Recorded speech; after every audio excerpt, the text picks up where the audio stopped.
hours time.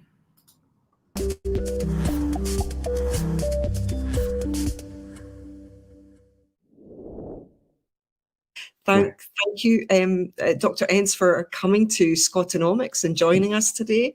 I want to give the audience some feel for, first of all, your economic journey from a student to where you are today. Yeah, thanks for having me, Karin. So I've been studying economics at Göttingen University, which is a halfway decent university in Germany, I would say. And then I was doing my PhD, and I was all immersed in neoclassical economics, so looking at things about economic geography, studying how economic activity distributes over space when there's no exchange rates, these kind of issues. And then at some point, I understood that I did not understand money, which is important because in my models, there was trade in the sense that there was barter. So they were just swapping industrial goods for agricultural goods. But that's not how it works, obviously. So I thought, what happens if I introduce money into these kind of models? It would probably make things complicated, but then it must be more realistic. So why not try that? So that was about 2007 when I decided to try to understand money. And so I was a research assistant at Oldenburg University, where I received my doctorate. And then it took me a couple of years. So I think in 2010, I met Randy at a conference in Berlin. So for your audience, that's Randall Wray. Yes, Randall Wray. So unbeknownst to me, he was part of this MMT group. So I listened to his stuff and I thought, well, if that's correct, what he's saying, then most of the stuff that I learned at university is wrong about macroeconomics. So in our models, for example, at university, I also taught them. So I said to my students, if the government spends more money, then the interest rates on the interbank market will go up because that's what the model says. And Randy says, no. When the government spends more money, the banks have more central bank money, and they will offer that to other banks because they want to lend it out. And that means the interest rate has to go down. And I thought, okay, that's nice. So I can try to check empirically whether this is true or not.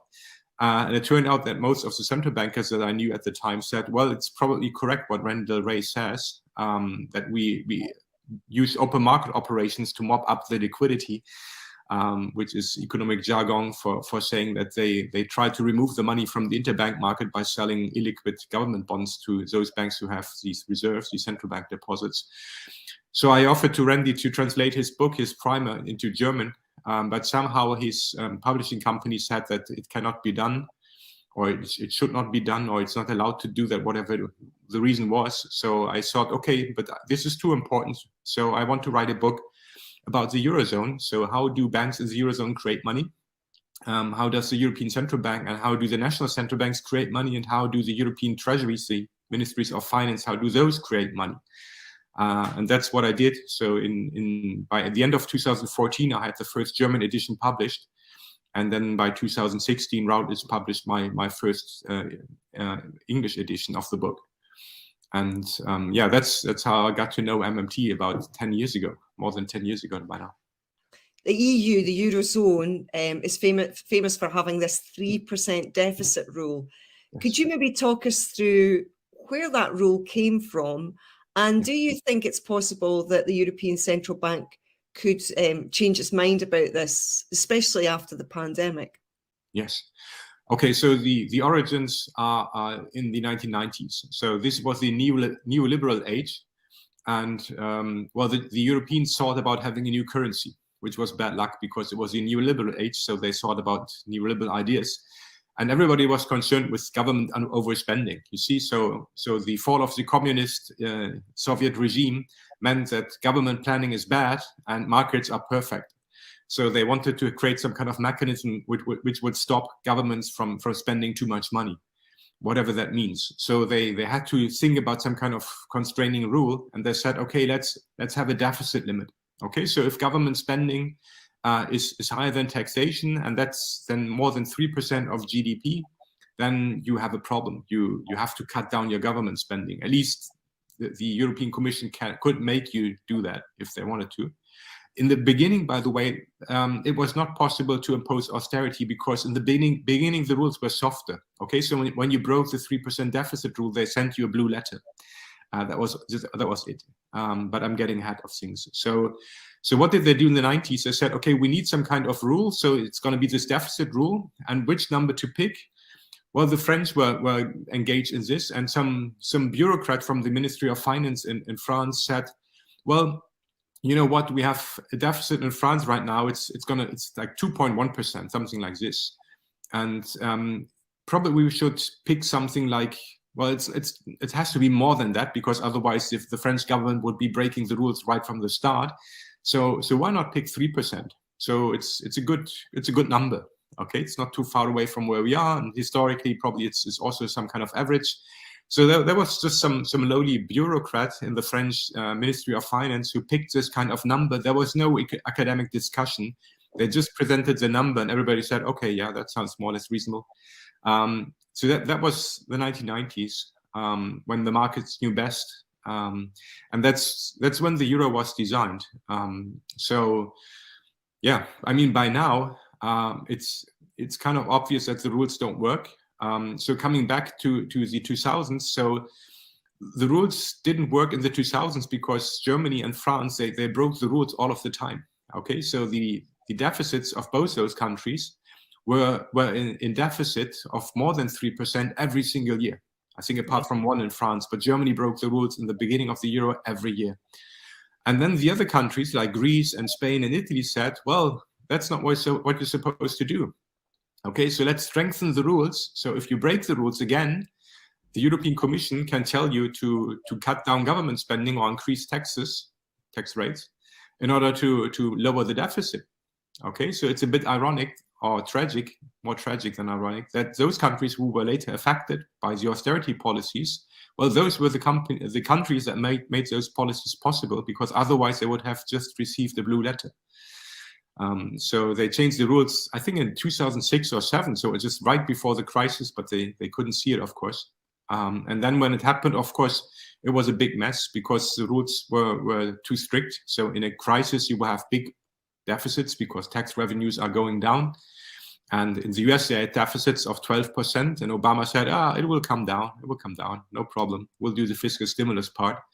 But in the Eurozone, from 2009 to 2010, we switched from expansionary Keynesian policies to the austerity policies. And that was, of course, it was a tragedy in the end. It was a policy blunder. It was very bad advice that many economists gave to the European Commission, led by Alesina, I think is his name, an Italian economist who died recently. And it was catastrophic. So we now have, well, we had a change of the rules, by the way, after that. So there was a general escape clause inserted in the Stability and Growth Pact in the first reform wave in the early 2010s. And then they also created, of course, a change in the policy of the ECB. So under Trichet, Jean-Claude Trichet, who was president of the ECB before, he said, well, we're not going to buy government bonds in order to save a country and somehow increase fiscal sustainability, as they call it, so to make sure that they can have access to selling bonds. And Draghi changed it and said, we will do whatever it takes, which was interpreted as the ECB will buy as many government bonds as the market wishes to sell. So there's no risk involved in holding Eurozone government bonds, which means that these government bonds would then be practically risk-free.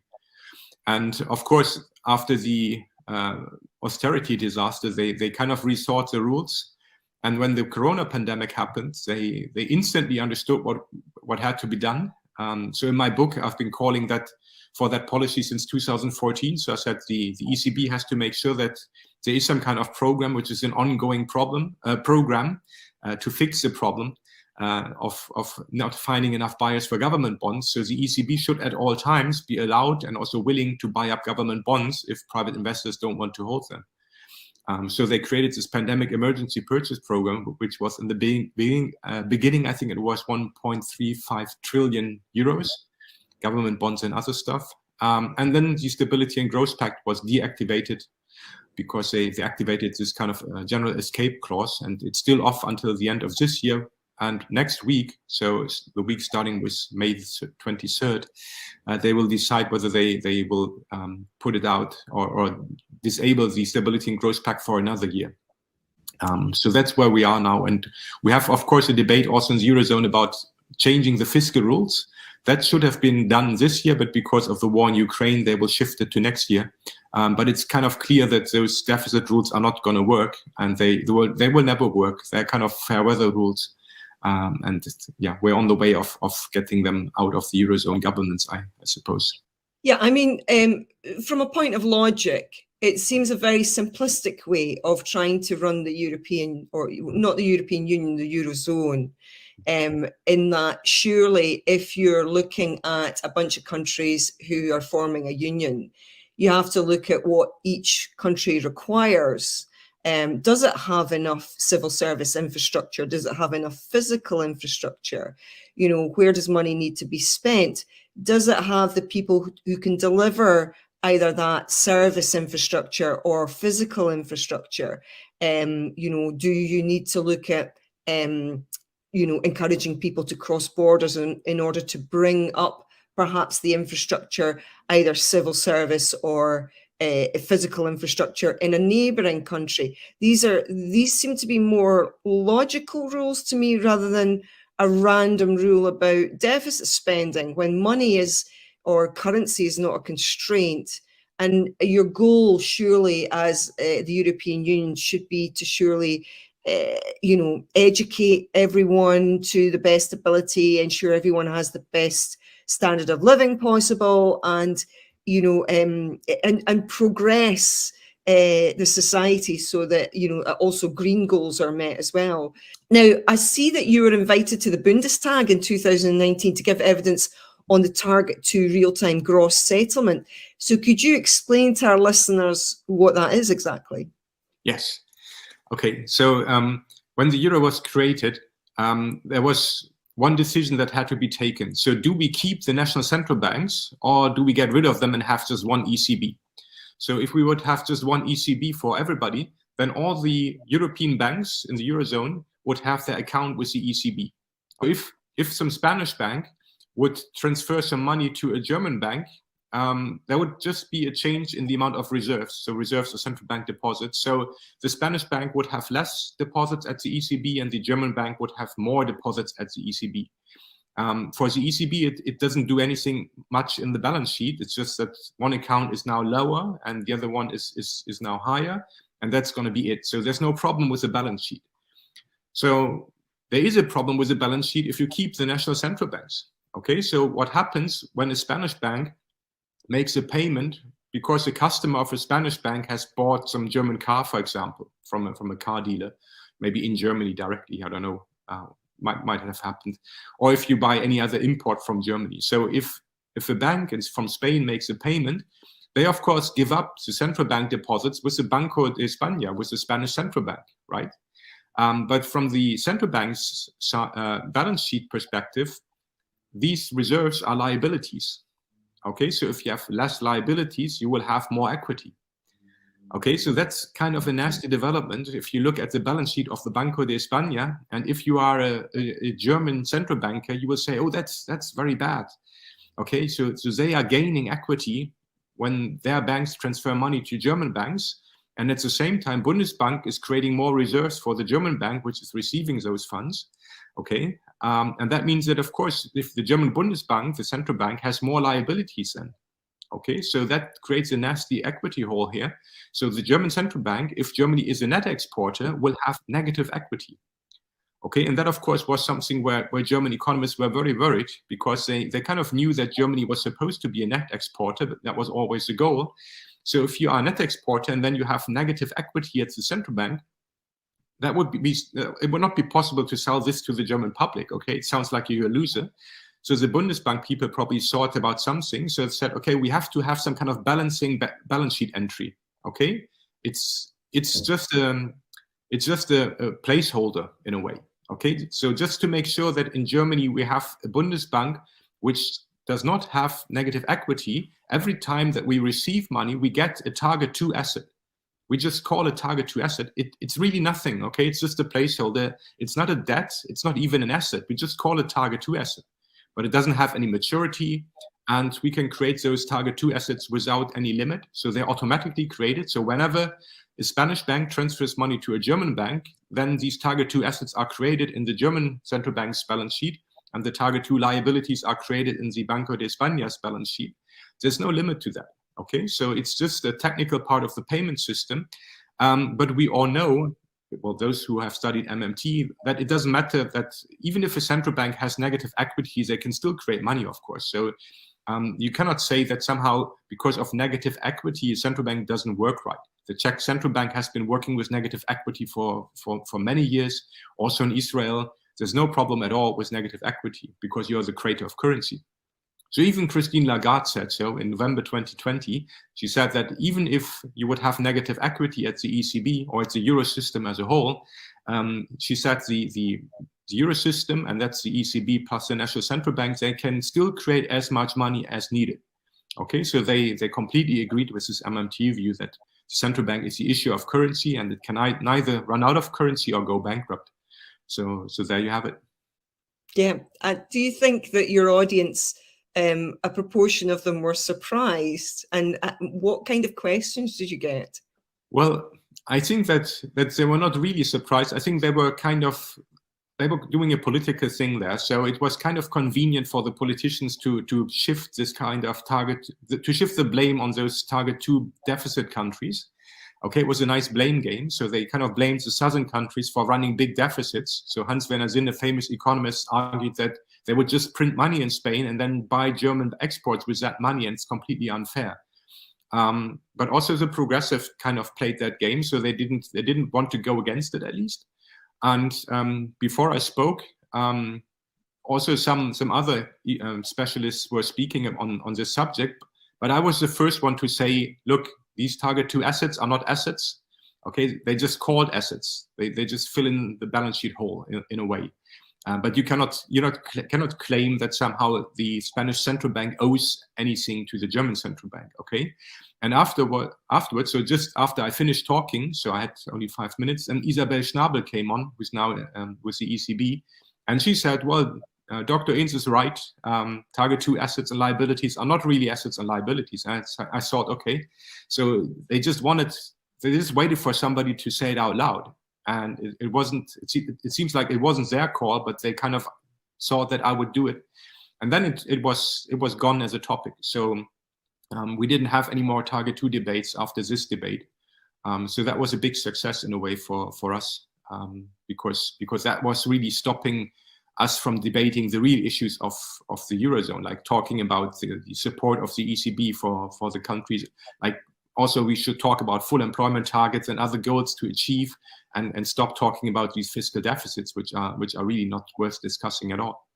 Yeah, I mean, I really noticed from living in the Netherlands and actually talking to a friend of mine's that, you know, they have this idea that somehow, you know, we're the savers, we're the workers, and those people in Greece and Spain and Italy, they're just sitting back doing nothing while we do all the work and save hard.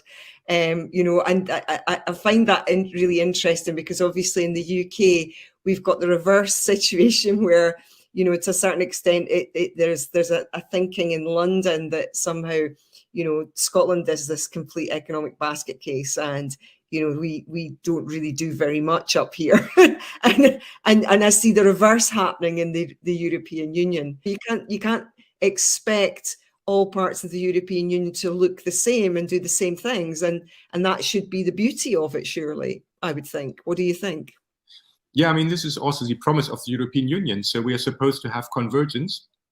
So convergence broadly, excuse me, in living standards. And that, of course, means that you have to have some kind of full employment policy, because otherwise you might get very high unemployment rates in a couple of countries, and then others do very well.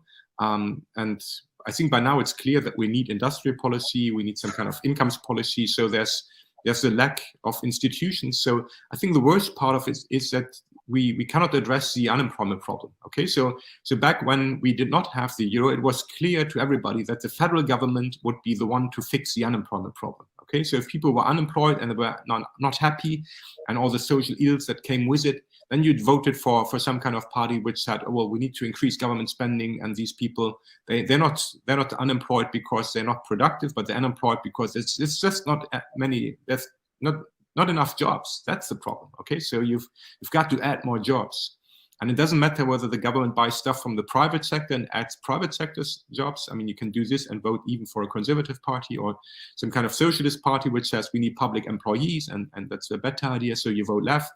I mean, it was on offer from everybody, from the whole political spectrum. But when the euro was introduced, then the national government said, oh, sorry, we have those deficit limits, so we can't really do that much. Our hands are tied, so sorry. And then when you voted in the European elections, they said, well, our budget, our Eurozone budget or European budget, it's the European Union after all, it's about 1% of GDP. So there's really nothing we can do. Okay, so then, of course, when you were unemployed and frustrated, well, who did you vote for? I mean, and when? At what kind of election? So I think we have this big gaping hole in the economic policy arena in the Eurozone, in the European Union also.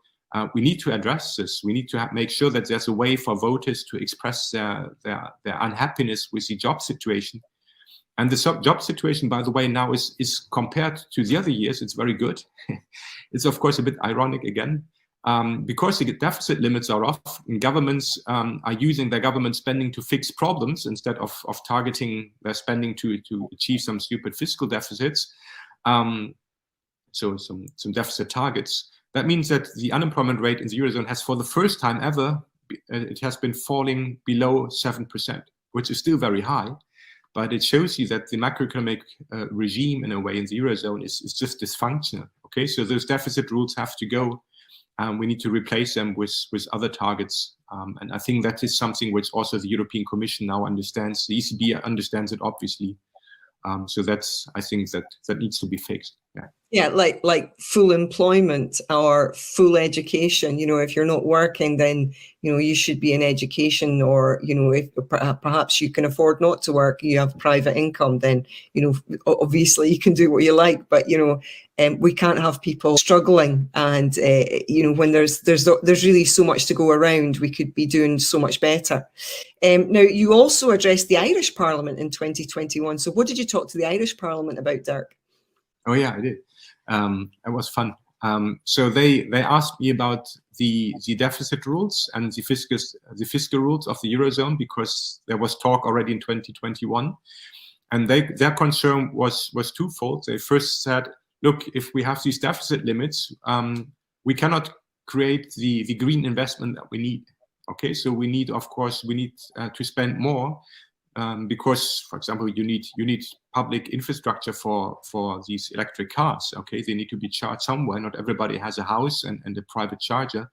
You need to have these public grids, and it's not very profitable for a private company to do it, or it's a monopoly, and then the private company is very likely to overcharge. So it's a classical case for a public monopoly, or at least some kind of solution which is guided by the public sector.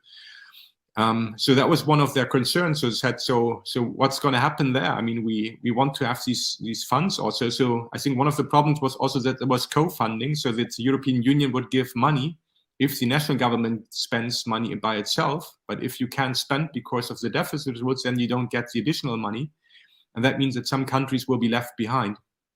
I think that was one of their biggest concerns, and the other one was, of course, the general macroeconomic concern. So what's going to happen also in terms of unemployment? Ireland was very hard hit by the crisis. They had to nationalize the banking system because the ECB forced them to in the Troika. So there was this nasty letter saying we cut off liquidity to Irish banks if you don't nationalize them, if I remember correctly. So yes, there was a lot of interest about the fiscal reforms, because Ireland still has unemployment problems with low public spending. So I think we had a very good debate there. Yeah, do you think that were people surprised by what you said, or did they expect it? No, they were kind of surprised to hear it from a German economist.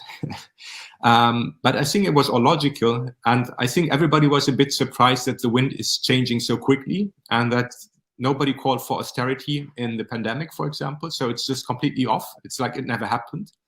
Of course, it was not foreseeable that this would happen. So I was a bit optimistic and said, look, this pandemic, you don't need a scapegoat. It's a virus. It came from the outside, but you cannot blame Italy, for example, for this virus, and They had to increase the government spending on hospitals and so on, and healthcare. So let them do it. I mean, why cut government spending there? So nobody asked for austerity, and I think that is well, something which is a big success for all the progressives that we have in the Eurozone. And yeah, I think it will not happen again. I think, of course, there will be other ideas to hit the population and to take their money, maybe by privatizing some more assets. But I think this austerity idea is truly dead. I think there's not even a single economist in Germany who would argue that we need austerity now. They talk about high interest rates, but not about austerity. Now, you also co-authored a Green New Deal for Europe. So, you know, your credentials are out there as an environmentalist. With the war in Ukraine, do you think, I read that there's going to be big spending in Germany, because obviously you're now not going to have that piping gas, but Germany's been a massive producer of goods for a long time now, but that's relied on external energy to make that happen. Do you think that the government are really going to get very serious now about, you know, really getting renewables together in Germany so that they're not reliant on Russia? Yeah, well, that's very difficult to judge. So I'm in Berlin, but I don't talk to the parties right now. So it's difficult. So they want to get off the Russian energy, and they would say in the short term we accept all non-Russian energy, even if it's dirty. Okay, so that means probably that we have to take one step backwards in Germany before we can make two steps forward. We have the Greens in power, so it's a coalition of the Social Democrats, the Greens, and the Liberal Party, which is the smallest one. So it might be the case that something will happen. Because they can be serious, but we still have this debt brake, for example, which is in our constitution, and to get rid of it, you need the 2/3 majority. Okay, so if the German government wants to increase government spending by, let's say, 100 billion, which the German government is now doing in favor of the German army, so they want to give 100 billion euros to the German army. So they kind of know now that they can do it, so they can get 100 billion for something. We already also got 100 billion, like about 12 or 13 years ago. We had an extra budget for climate change and so and other sustainability issues. So I think there's growing awareness that in order to fight these kind of problems, we need more money. And also we understand now that we can get this money politically by having a majority in parliament. So that's kind of advancing the discussion. So it's not like we ask the question, how do we pay for it? This is what Stephanie Kelton always attacks. So it's not about the question, how do we pay for that? And in Germany and also in Eurozone countries, the question, how do we pay for that, only arises because of these deficit limits and because this question whether the ECB will jump in and provide more liquidity by buying up government bonds. But we have kind of fixed those things. And I mean, we have the Stability and Growth Pact deactivated because of the pandemic. Then probably this year they deactivate it for next year because of the Ukraine war. And then if in the year after that they do it because of the climate emergency, it will not be a surprise. I mean, people would hardly notice. They would say, okay, it's off again. But they would understand why. So I think politically there is now a way that has opened up for progressive solution that was not there before the pandemic started. So that has been a good development. At least one thing that comes out of the pandemic that is hopefully a good thing. Yeah, your job as a politician is to ensure that first and foremost that your borders are protected, and that you have a large enough standing army to protect those borders if you say, for example, Putin decided to invade Germany. You know, you need to be in a position to make sure that you had to stop that from happening and you could protect your sovereign territory. Do you think people in the parliament are getting a little bit more cognizant of these responsibilities as politicians?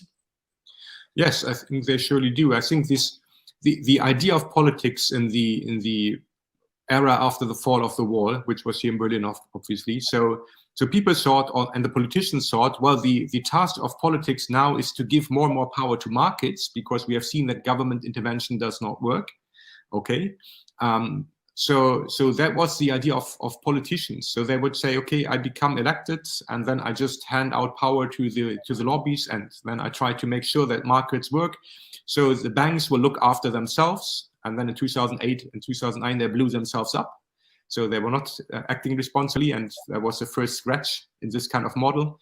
And then, of course, the German car makers, they cheated when it comes to the exhausts and what kind of stuff comes out of the exhaust pipes of their cars. So again, we left them to self-regulate, and they cheated. So it's very clear now to most Germans that these are different times. So we cannot expect to let the markets solve our problems. So we gave, in Germany, the federal government gave lots of money to research to find a cure for this pandemic, to find this kind of vaccination. So they gave hundreds of millions of euros and even billions, and they paid for all of that. Okay, so it's kind of clear by now that in order to fix problems, you need to spend money. And it's also clear now that the government cannot turn to the private sector to solve problems, but they need to guide the private sector. Okay, and that's also a shift of perception. So the politicians now, they are supposed to find answers to these policy problems. Before, like 10 years ago, or even 5 years ago, you could say, well, we're going to liberalize the markets, and we're going to reduce tax rates, and we're going to provide some incentives, I don't know, emission trading or whatever.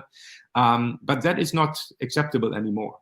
Okay, so the journalists will ask more questions. So how exactly are you gonna hit those targets? How will you achieve these goals? And just saying that you rely on the market, it's not going to solve the problem for you. So you have to be more precise. And that is a shift in what in Germany we call zeitgeist. So this idea that in our times we have certain ideas of how things are supposed to work, and that has shifted quite a lot by the pandemic. So I think again that we are now living in times which are very interesting, and there's a lot of harm being still done. So a lot of things were mishandled in Germany, in the Eurozone especially, but also in the pandemic. Things were not going too well. So we can but now I think we have some kind of hope that going forward, the politicians will be different kind of politicians, more focused on our problems and not so much focused on fiscal deficits and, I don't know, lobbyists from the financial industry or financial sector. It's not an industry. Going forwards, before we finish, I really want to find out what your projects are now, what your goals are now, what are you going forward with? I know that you've been working with Pavlina Chernova. What other things are you going to get up to in the next year or two? Well, I'm starting to teach as part of the Modern Monetary Lab or Modern Money Lab in Australia. So with Stephen Hale, that's going to be a very interesting project. So there will be a graduate program where we try to merge MMT and the demand side with the supply side, partly degrowth also. So we try to think about this very big question. So if we have a world of unlimited money, theoretically, so how are we going to use this kind of money? Who gets to use it, and what do we have to use it for? So we want to manage, of course, these resources in a sustainable way, and we need to rethink what we are doing. Okay, so it was of course normal to say, well, we have microeconomics here, macroeconomic there in the last maybe half century, but now we have to reintegrate the two. Okay, because every time we spend, we need to look at the resource side and say, okay, how much energy are we going to use? How much resources are we going to use? How much labor? That's very important now. So we cannot say, let's have full employment and then, yeah, okay, sorry, we ruined the planet by having full employment. That's not going to work anymore. Okay, so about 10 years ago, it still worked, but now we need the new economics in a way. So that's very exciting. But I'm also writing a macroeconomics textbook, which will be published with Springer, a German-speaking publishing company, which is also international. And I'm also in talks with an English publisher about an American version of that. So that's also very exciting. And when I'm done with that, I'll create some online courses so that people can also access these courses from wherever they are, because we still have this lack of people. So there's a lot of MMTers now, maybe 24 even. But it still means that there's very little universities, very few universities where you can actually go. I think probably in England or in the UK in general, you would be hard pressed to find an MMT economist in your macroeconomics class. I think there's not even one right now. So yeah, that's the way forward. And of course, I'm looking forward to the seminar at the Levy Institute, which takes place in early June, where I meet also Randall Ray and Stephanie Kelton and everybody. So that's also open for students who are interested in these topics. It's a bit too late now for this year, but I can only recommend this. I went there as a student in 2012 and it was great. So that's a very good point to meet other Europeans who are progressive. That's fantastic. You know, we're very lucky to have you on Scotonomics. I think Germany's very lucky to have you as an economist. And I want to thank you very much for joining us tonight, Dirk. Thank you very much. Karin, I'm very happy to be here.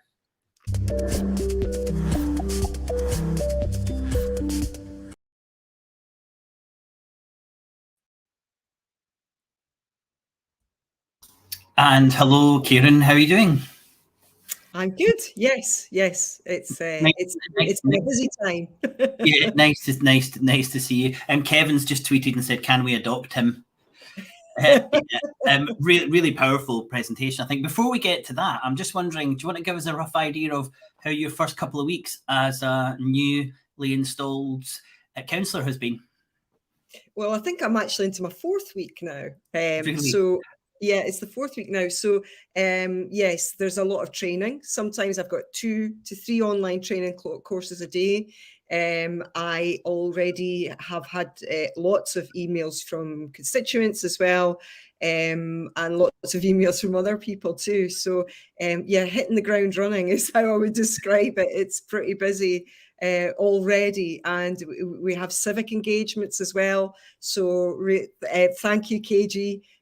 Yeah, so it's really busy, and we had the kirking of the council, and I'm happy to say I could take my mum to that, and she had a really good time, and so it's nice for her too. You know, I think she's very proud. The macaroni cheese. Okay. Speaking of macro, what did you think of the presentation, the session that you did with Dirk, now that you've watched it again? Well, I was really keen to get Dirk on because I really wanted to go into this 3% deficit rule, which I'd learned about in 2018. And the thing about a lot of MMT economists, they're not very positive about the European Union, but Dirk is passionate about the European Union. He takes a different view, and he looked into this 3% deficit rule, and you know he's working against it and the nonsense that it is really, and we discussed that obviously. So he's really positive about the EU, and he wants to see, you know, the people in the EU stop thinking about this rule and really thinking about what their function is as politicians and or economists within the EU as well. And that, you know, that obviously with the pandemic, it's, you know, it's been shown that they can do the deficit spending. You know, he's talking about the army getting 100 billion euros in Germany, just like that. You know, you've decided to spend it, so there it happens. There you go. They decided politically they were going to do it, so they create the money, and but I would imagine they're also pretty sure that they have the resources to spend the money on to make the result happen, which would be, I guess, a certain amount more soldiers, creation of more weapons, defense spending. You know, so yeah, it was really interesting to talk to Dirk because he's got a slightly different perspective from a lot of other MMT economists. Yeah, I found it fascinating. Watching it as the second or third time I think I've actually gone through and watched it. And I think your question around the kind of, you know, how should you run an economy on trying to get everyone in employment, or should you run an economy to try and match a figure that was basically just some junior accountant who put his finger up in the air and decided on a figure? And that seems like one of the most ridiculous questions you could ask. And we would think that the answer from every politician would be, well, of course, it's about making sure everyone's got the opportunity to work because of the importance that a job gives to you and also revenue. But that's not what happens in Europe, and it's not what happens in the United Kingdom.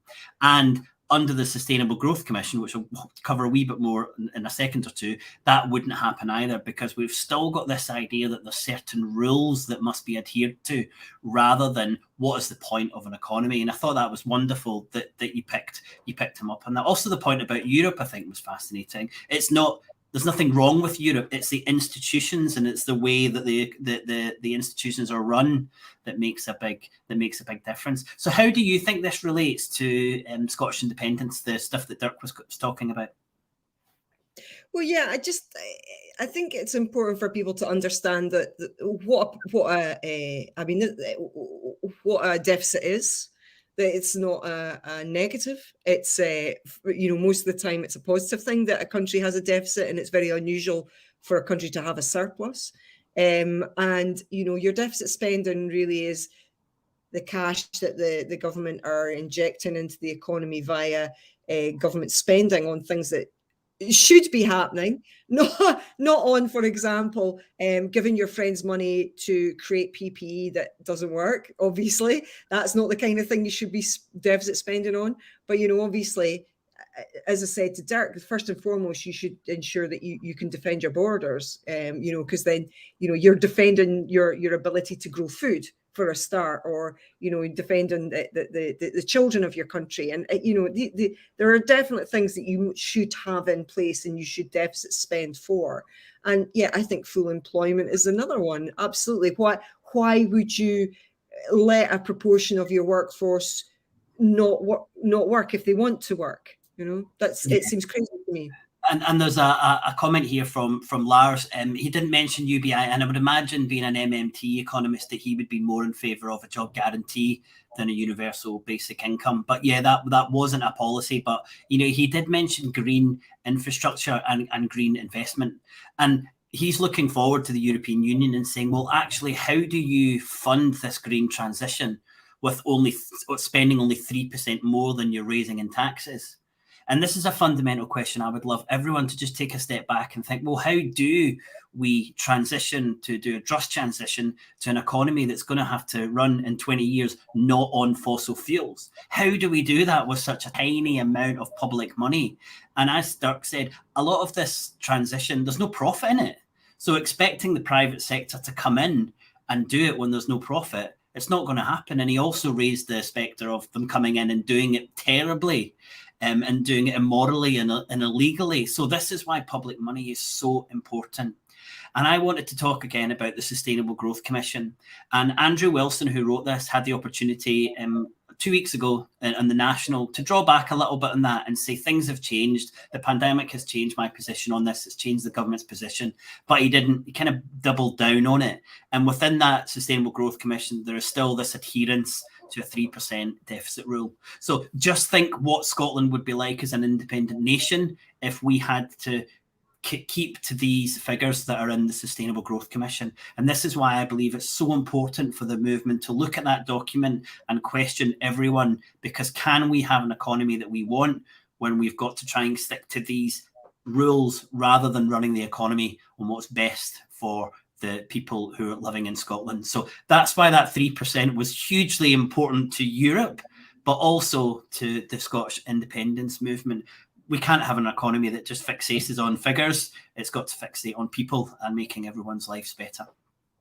Yeah, I think it's just important for people in the independence movement in general to take a scientific approach to everything, question everything all the time, and, get as many references as possible, form an opinion that's well informed from, good sources, and try to look at opposing arguments as much as possible. Look at people you instinctively don't like and listen to them, and because try to ignore your biases. It's very easy to get drawn into your biases. Try and actually move away from them to open your mind away from the things that you instinctively like. Yeah, that's a really good point. I thought Dirk's point about the figure being suggested and there being no economic or scientific basis for that 3%, and that's something that's really, really important. We have to say, if you've got these figures, or in any figures, how did you arrive by them? What's the methodology? And there's another approach to this, and that didn't happen in Europe during the signing of the Maastrict Treaty in '92, and I don't think that's happened enough in some of the documents that I've been reading or that have been coming from the Scottish government. Now, we say this all the time. Actually, we don't say it all the time. We say it quite often, but really, really would appreciate you sharing this episode, because I think it's going to help people look at the economy in a very different way. And, Kieran and I both took a couple of years to come to this position where you're being taught how the economy really works and then you're hearing from people a completely different view than what you've understood previously. It does take a while, but this, I wish I would have seen this episode 2 years ago when I started my journey, Kieran, because I think it summed up really, really well that there is a different way to run the economy, and hopefully we can have more people seeing that and joining us on the discussion. Well, that's all for me. Kieran, anything you want to say before we disappear? Yeah, just keep reading, everyone. Keep looking for different information. Yeah, and the final thing is we're now got extended interviews on our Patreon. It starts from £5 a month, and you'll get early access to extended interviews. And I think we've got another 10 minutes of our chat with Dirk on Patreon, and you can find us simply by putting in Patreon SCOTONOMICS, and you'll find us. We'd love you to join us there and help us on our journey. Thanks very much for your time, and until the same time next week, Kieran. Yes. We'll see how we got on with this new time for ourselves and for everyone. But thanks very much, everyone, for joining us. Bye for now. Good night.